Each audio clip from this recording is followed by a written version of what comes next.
ये सुखद यात्रा 10 अगस्त 2022 को सुबह 5 बजे इंदिरा गांधी अंतर्राष्ट्रीय हवाई अड्डे नई दिल्ली से मदुरै तमिलनाडु के लिए शुरू हुई थी। हम सभी रामेश्वरम की सबसे प्रतीक्षित यात्रा का अनुभव करने के लिए एक साथ थे, जहां भगवान राम ने 9000 वर्षों पहले भगवान शिव की पूजा की थी। कृपया हमारे साथ आएं और इस रोमांचक यात्रा का अनुभव करें। जय श्री राम।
पंबन ब्रिज एक रेलवे पुल है जो मुख्य भूमि भारत में मंडपम शहर को पंबन द्वीप और रामेश्वरम से जोड़ता है।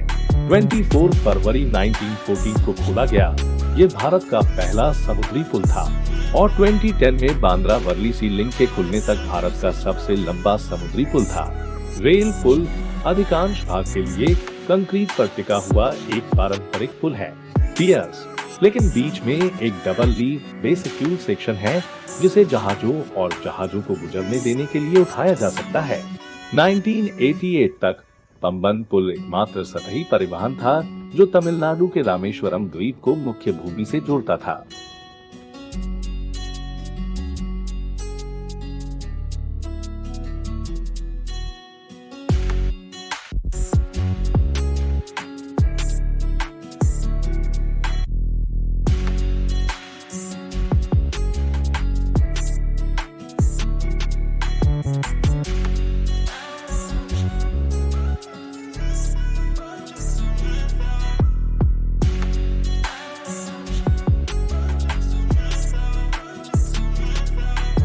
रामनाथ स्वामी या रामेश्वरम मंदिर ने भगवान राम के लंका से वापस आने के बाद महत्व प्राप्त किया। ये महत्वपूर्ण है क्योंकि देवी सीता ने यहाँ वेद का शिवलिंग बनाया था। साथ ही यहाँ आपको वह शिवलिंग दिखाई देगा जो भगवान हनुमान द्वारा भगवान राम की पूजा के लिए कैलाश पर्वत से यहाँ लाया गया था। पहला अनुष्ठान समुद्र में डुबकी लगाना है जो लगभग मंदिर से जुड़ता है। जो लोग पूर्ण स्नान नहीं चाहते हैं वे केवल अपने पैरों को गीला कर सकते हैं।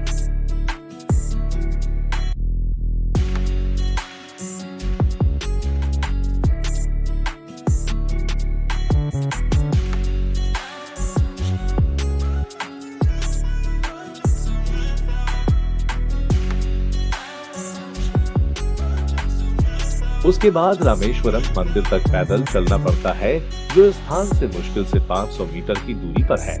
रामेश्वरम मंदिर में सबसे पहले 22 कुओं से स्नान करना होता है। आधिकारिक तौर पर आपको एक व्यक्ति के लिए सिर्फ 25 रुपए का भुगतान करना होगा और मंदिर के अंदर 22 अलग अलग कुओं तक चलना होगा। ऐसे कर्मचारी हैं जो आप पर पानी डालेंगे। रिवाज है कि प्रत्येक को पूरी तरह से भिगो दें, लेकिन जो लोग पूरी तरह से भीगना नहीं चाहते हैं वे हर बार कुछ बूंदे छिड़क सकते हैं। आप एक खाली बोतल ले जा सकते हैं और परिवार और दोस्तों के लिए घर वापस ले जाने के लिए प्रत्येक कुएं से पानी भर सकते हैं। ऐसा माना जाता है कि इन सभी कुओं से स्नान करने के बाद आपके सभी पाप धुल जाते हैं और स्वास्थ्य वापस आ जाता है। इस वीडियो में हम आपको वास्तविक ज्योतिर्लिंग दर्शन नहीं दिखा सकते हैं, क्योंकि मंदिर के अंदर फोटोग्राफी और वीडियो बनाना पूरी तरह से प्रतिबंधित है।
अगले दिन हमने राम तीर्थम को देखा, जो धर्मराजन के झूठ बोलने के पाप से छुटकारा पाने के महत्व के लिए जाना जाता है।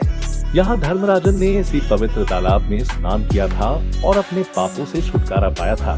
इस जगह के बाद मुश्किल से 5 मिनट की दूरी पर पंचमुखी हनुमान मंदिर है, जो 2 चीजों के लिए प्रसिद्ध है। एक स्वयं प्रकट 5 मुखी भगवान हनुमान जी की मूर्ति और दूसरा तैरते हुए पत्थर है, जिन्हें भक्तों के दर्शन के लिए मंदिर में रखा गया है। राम सेतु नामक तैरते पुल के निर्माण के लिए इन्हीं पत्थरों का उपयोग किया गया था। साथ ही इस जगह से सिर्फ 5 मिनट की पैदल दूरी पर आप शेषनाग मंदिर के दर्शन कर सकते हैं, जिसे लक्ष्मण तीर्थम के नाम से जाना जाता है। ये तीनों मंदिर बहुत पास हैं और इनके बीच मुश्किल से 5 मिनट की दूरी है।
इसके बाद हम प्रसिद्ध विभीषण मंदिर की ओर रुक कर रहे हैं।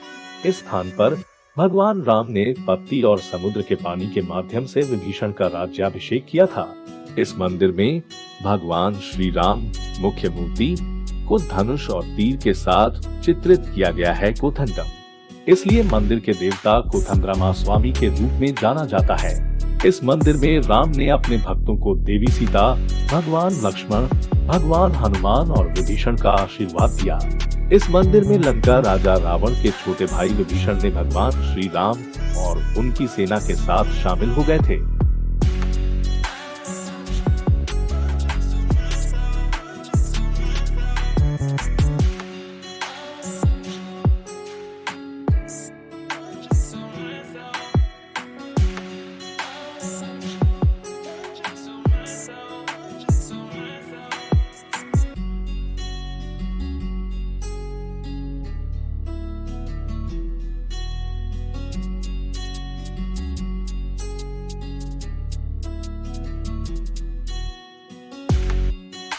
इसके बाद हम धनुषकोडी की ओर पहुंच रहे थे। धनुषकोडी भारत के तमिलनाडु के पूर्वी तट पर रामेश्वरम द्वीप के किनारे पर स्थित है।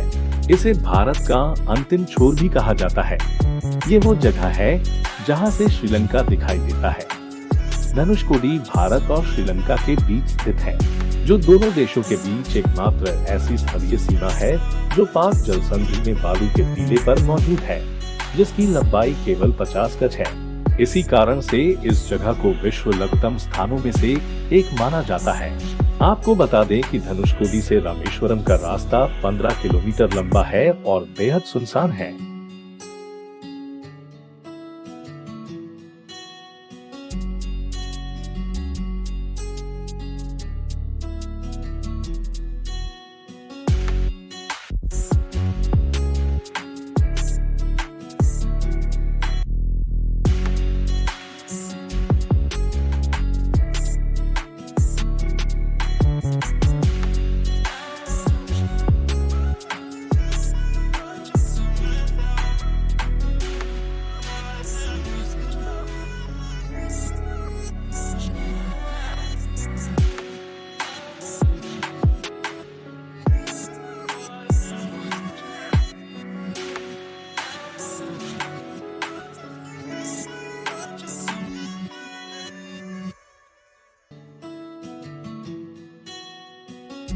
आपको बता दें कि साल 1964 में आए खतरनाक चक्रवात से पहले धनुषकोडी भारत का एक बेहतरीन पर्यटन स्थल था। उस दौरान धनुषकोडी में रेलवे स्टेशन, अस्पताल, चर्च, होटल और पोस्ट ऑफिस बना हुआ था। लेकिन साल 1964 में आए चक्रवात ने सब कुछ खत्म कर दिया। ऐसा कहा जाता है कि धनुषकोडी वो जगह है जहां से समुद्र के ऊपर राम सेतु का निर्माण शुरू किया था। कहा जाता है कि इसी जगह पर भगवान श्री राम ने हनुमान को एक पुल का निर्माण करने का आदेश दिया था, जिस पर से होकर वानर सेना लंका में प्रवेश कर सके। धनुषकोडी में भगवान राम से जुड़े कई मंदिर आज भी हैं।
थिरुमलाई नायक पैलेस 1636 में मदुरै के नायक वंश के राजा तिरुमाला नायक द्वारा बनवाया गया एक 17वीं शताब्दी का महल है, जिसने भारत के मदुरै शहर में 1623 से 1659 तक मदुरै पर शासन किया था। महल इतालवी और राजपूत शैलियों का एक उत्कृष्ट संलयन है। जिस भवन को आज देखा जा सकता है वह मुख्य महल था, जिसमें राजा रहते थे। मूल महल परिसर वर्तमान संरचना से 4 गुना बड़ा था। अपने सुनहरे दिनों में महल को दक्षिण के अजूबों में से एक माना जाता था। महल मीनाक्षी अम्मन मंदिर से 2 किलोमीटर दक्षिण पूर्व में स्थित है।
विष्णु जी के अवतार है।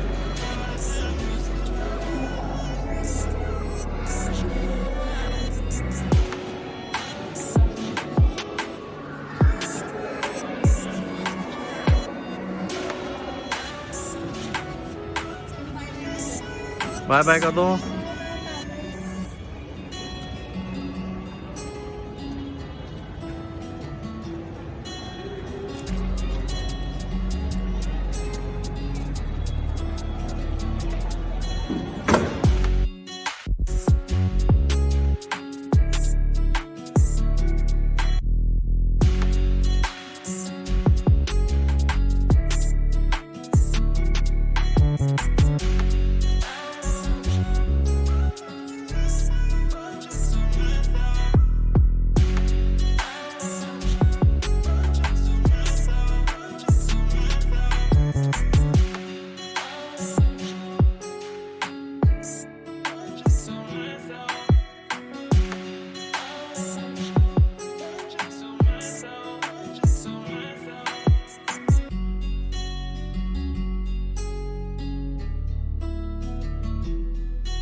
भगवती कुमारी अम्मन मंदिर 3000 साल पुराना है और शुद्ध कुमारी देवी कन्या कुमारी को समर्पित है।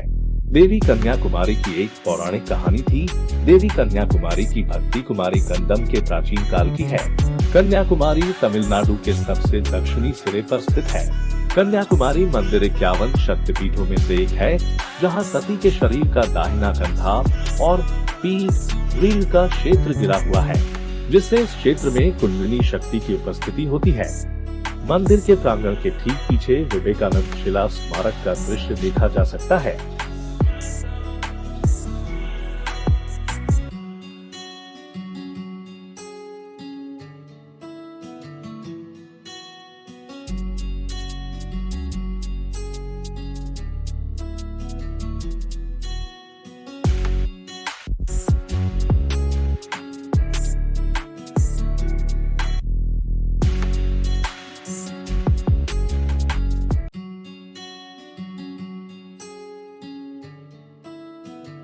कन्याकुमारी मंदिर के दर्शन करने के बाद हम विवेकानंद रॉक स्मारक की ओर बढ़ते हैं, जो इससे मुश्किल से 15 मिनट की दूरी पर है। विवेकानंद रॉक मेमोरियल में जाने के लिए यहाँ एक बात महत्वपूर्ण है, स्थानीय सरकार द्वारा आयोजित फेरी या नाव से जाने की जरूरत है, जिसमें प्रति व्यक्ति कुछ न्यूनतम शुल्क है।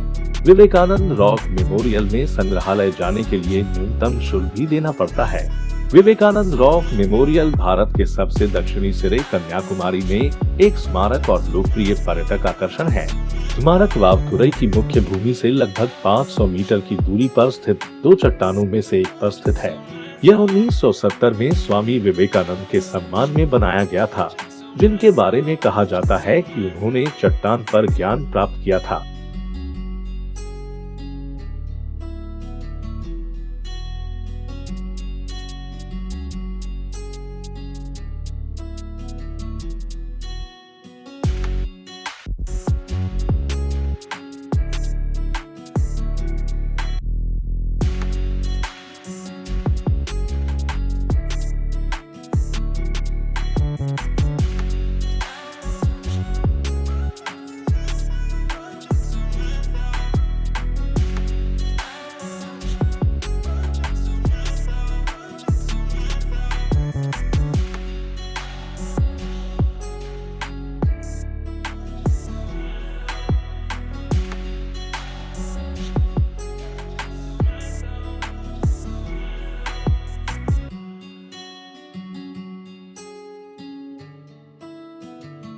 तिरुवनंतपुरम में सबसे पहले हम प्रसिद्ध श्री पद्मनाभ स्वामी मंदिर गए और दर्शन किए।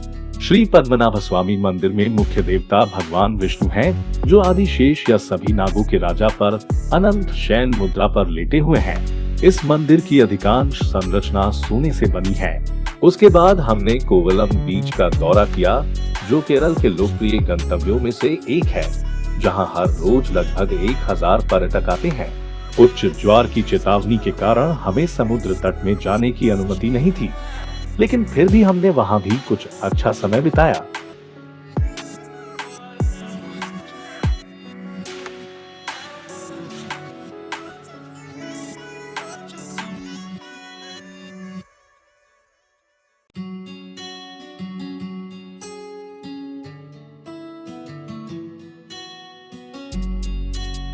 इस तरह हम अपनी यादगार यात्रा के अंत में आ गए और 15 अगस्त 2022 को वापस नई दिल्ली के लिए उड़ान भरी। हम यह कहना चाहेंगे कि यह यात्रा लंबे समय से प्रतीक्षित थी, हालांकि थोड़ी थकाने वाली थी, लेकिन अंत में सभी ने इसके हर पल का आनंद लिया। अगर आपको यह वीडियो पसंद आए तो कृपया चैनल को लाइक और सब्सक्राइब करें। जय श्री राम।